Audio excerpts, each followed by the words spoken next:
আসসালামুয়ালাইকুম, hi there. চলে এসেছি আপনাদের জন্য দারুণ একটা রেসিপি নিয়ে। আজ আমি আপনাদেরকে একদমই হোটেলের স্টাইলে মোগলাই পরোটা তৈরি করে দেখাবো। চলুন তাহলে কিভাবে খুব সিম্পলভাবে আর অল্প সময়ের মধ্যে ঘরে বসেই মোগলাই পরোটা তৈরি করা যায় সেই রেসিপিটা আমরা ঝটপট দেখে নেই। যাওয়ার আগে যারা নতুন এসেছেন তারা প্লিজ সাবস্ক্রাইব করে দিবেন। প্রথমে আমি খামি মাখার জন্য এখানে 2 কাপ পরিমাণ ময়দা নিয়ে নিচ্ছি। এরপরেতে দিয়ে দিব স্বাদমতো লবণ, 1 টেবিল চামচ চিনি, আমি এখানে ব্রাউন সুগার নিয়েছি, আপনারা সাদা চিনিও নিতে পারেন, আর 2 টেবিল চামচ সয়াবিন তেল। এবার আমি এগুলো ভালো করে একটু প্রথমে মেখে নিব, তারপর এতে পানি অ্যাড করব। যখন দেখবেন এভাবে একটা দলা পাকানোর পর এটা খুব ইজিলি ভেঙে যাচ্ছে না, তার মানে আপনার তেল দেওয়ার পরিমাণটা ঠিক হয়েছে, আর বেশি তেল দিতে হবে না। এখন আমি 1 কাপ পানি অল্প অল্প দিয়ে ভালো করে মেখে নিচ্ছি। আমার এখানে 1 কাপ পানি পুরোটাই লেগেছে। আমি একটা শক্ত খামি তৈরি করে নিলাম। এবার এটাকে আমি আধা ঘন্টার জন্য একটু রেস্টে রেখে দিচ্ছি। এবার আমি একটা ফ্রাই প্যানে 1 টেবিল চামচ সয়াবিন তেল, 1 কাপ পেঁয়াজ কুচি আর 5-7টা কাঁচামরিচ কুচি দিয়ে দিলাম, আর দিলাম স্বাদমতো লবণ, 1/3 টিস্পুন হলুদের গুঁড়া।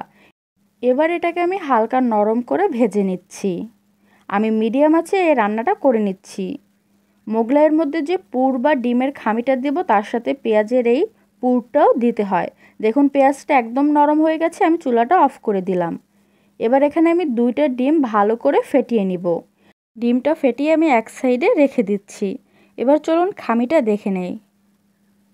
এখন এই খামিটাকে আবারও 3 থেকে 4 মিনিটের মতন একটু ময়ান দিয়ে নিতে হবে।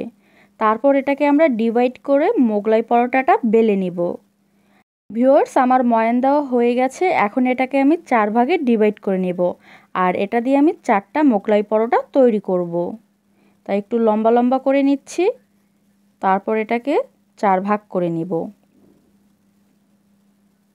এবার আমি একটা মোগলাই পরোটা আপনাদেরকে বেলে দেখাবো। প্রথমেই বেলার আগে অবশ্যই সারফেস অথবা যেটার উপর রেখে বেলবেন সেটাতে ভালো করে তেল মেখে নেবেন। তারপরে এটাকে হাত দিয়ে একটু চ্যাপটা চ্যাপটা করে একদম পাতলা বড় করে বেলে নিতে হবে। এতটাই পাতলা করতে হবে যাতে ওপরের অংশ থেকে নিচের সারফেসটা দেখা যায়। দেখুন আমি কতটা পাতলা করে এটাকে বেলে নিয়েছি। এখন আমি প্রথমেই দিয়ে দিচ্ছি ডিম। ডিমের পরিমাণ আপনারা নিজেদের ইচ্ছে মতো দিতে পারেন। তারপর হাত দিয়ে ভালো করে পরোটাটার সাথে ডিমটা মেখে নিচ্ছি। তারপর আমি পেঁয়াজের পুর দিয়ে দিচ্ছি। পেঁয়াজের পুরও নিজেদের ইচ্ছে মতো দিয়ে নেবেন। এবার আমি 4-5টা এভাবে ভাঁজ করে দিচ্ছি। আপনারা লক্ষ্য করে দেখলেই ভালোভাবে শিখে নিতে পারবেন। এক সাইডটা ফোল্ড করে দিয়ে অন্য পাশটা এভাবে টেনে এনে ফোল্ড করে দিলাম। তারপর মাথা দুটো এভাবে সিল করে দিলাম। এবার চলুন ভেজে নিই। ভেজে নেওয়ার জন্য আমি পর্যাপ্ত পরিমাণে তেল গরম করে নিয়েছি। তেলটা পারফেক্ট গরম হয়ে গেছে। আমি মোগলাই পরোটাটা দিয়ে দিলাম। এখন একদম লো আছে, এটাকে আস্তে আস্তে সময় নিয়ে ভেজে নিতে হবে। আর অবশ্যই একটা চামচ অথবা খুন্তি দিয়ে এভাবে তেলটা পরোটার ওপরের সাইডে এভাবে দিতে থাকবেন। যদি একদম ডুবো তেল আপনারা ইউজ করেন ভাজার জন্য তাহলে আর এভাবে তেল উপরে দেওয়ার প্রয়োজন হবে না।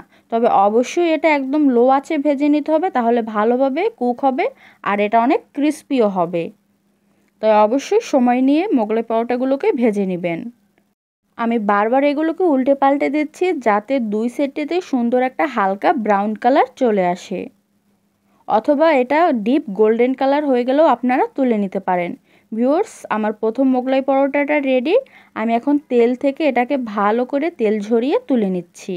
আপনারা চাইলে এটা উঠিয়ে একটা টিস্যু পেপারের উপর রাখতে পারেন, তাহলে এক্সেসিভ তেলটা টিস্যুটা চুষে নেবে। এবার আমি আপনাদেরকে গরম গরম একটা কেটে দেখাচ্ছি।